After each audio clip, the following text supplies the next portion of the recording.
কিরে রাহুল, অর্ণবের বিয়েতে যাবি না নাকি? আরে রোহান, কেমন আছিস? আরে আমি তো ভালোই আছি, তুই কেমন আছিস? তো এতদিন পর এখানে? আরে আজ তো অর্ণবের বিয়ে, অর্ণবের বিয়েতে যাবি না? হ্যাঁ নিশ্চয়ই যাব। ভাই এত পুরনো বন্ধু বলে কথা, বিয়েতে যাব না? এই শোনো, তুমি এরকম ময়লা জামা কাপড় পরে যাবে নাকি?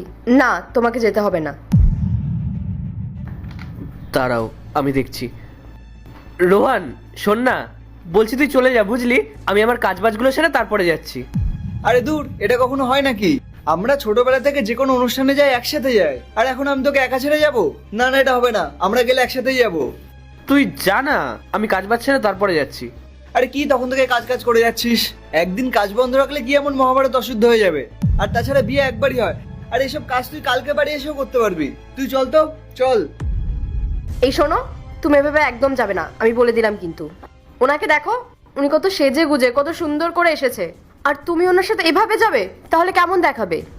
হ্যাঁ দেখো, আমি জানি যে আমি যদি এইভাবে যাই তাহলে আমাকে অপমানিত হতে হবে, কিন্তু ও তো আমার বন্ধু, বলো ওকে আমি মুখের ওপর কি করে না বলি? আচ্ছা তুমি দাঁড়াও, আমি দেখছি। রোহান বলছি তুই জানা, আমি আসছি তোর পেছন পেছন। দেখ, তুই যদি যাস তাহলে কিন্তু আমি যাবো, নাহলে আমিও যাবো না। কি যে বাচ্চাদের মতন জেদ করিস না তুই। তুমি দাঁড়াও, আমি আসছি। কেমন আছিস ভাই? কি রে, বৌদি কি বলছিল? বিয়ে বাড়ি থেকে অন্য মেয়েদের দিকে তাকাতে বারণ করছিল, তাই না? আরে ধুস, কি যে বলিস না তুই, বাদে তোর কথা।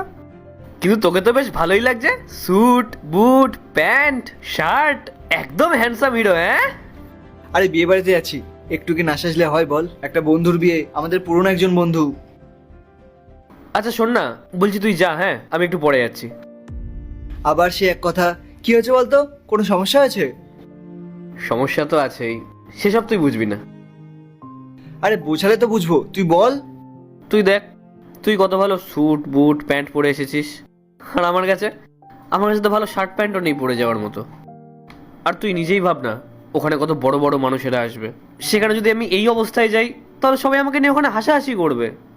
আর তাছাড়া সবাই যদি জানতে পারে যে তুই আমার বন্ধু, তাহলে তুইও অসম্মানিত হতে পারিস। তাই আমি চাই না যে তুই আমার জন্য অসম্মানিত হোস। তুই শোন না, তুই একাই চলে যা। দেখুন, আমার স্বামী ভেবে কোথাও যাবে না। আপনি এরকম সুন্দর সেজে গুজে যাবেন, আর আমার স্বামী ভেবে নোংরা জামা কাপড় পরে যাবে? না, এটা কখনো হতে পারে না। আহা, আমি কথা বলছি তো, তুমি যাও, নাহলে মালিক এসে আবার বকাবকি করবে। যাও গিয়ে কাজ করো। তুমি একদম চুপ করো। দেখুন, ও যদি এভাবে যায় তাহলে